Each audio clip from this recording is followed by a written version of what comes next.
धाराशिव लोकसभेच्या जागेवरून मंत्री तानाजी सावंत यांनी उपमुख्यमंत्री अजित पवारांसमोर रोखठोक भूमिका मांडली।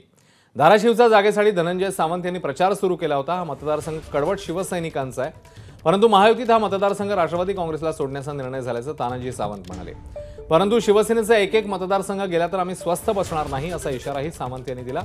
तर तानाजी सावंत यांचे पुतणे धाराशिवच्या जागेसाठी प्रयत्न करत होते, मात्र जागा मर्यादित असतात, त्यामुळे आम्हाला निर्णय घ्यावा लागला असं अजित पवार म्हणतात।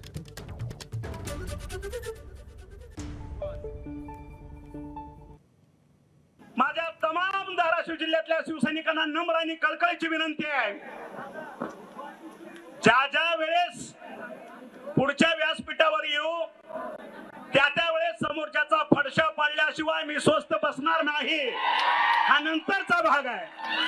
पण त्याच्या अगोदर अशाच पद्धतीने जर माझ्या शिवसेनेचा एक मतदारसंघ कमी होत राहिला तर हा शिवसैनिक आणि आम्ही स्वतः कधीही सहन करणार नाही, हा या ठिकाणी सांगतोय। हे लक्षात असलं पाहिजे। प्रत्येकाला वाटतं आपल्याला संधी मिळावी, परंतु जागा मर्यादित असतात। त्याच्यामध्ये तानाजीरावांचे पुतणे हे पण प्रयत्न करत होते, बाकीचे पण अनेक जणांना तशा पद्धतीचे आमच्या विक्रमला पण वाटत होतं मलाही तिकीट मिळावं, परंतु जागा एकच असते, त्याकरता हा निर्णय घेतलेला आहे। एबीपी माझा, उघडा डोळे बघा नीट।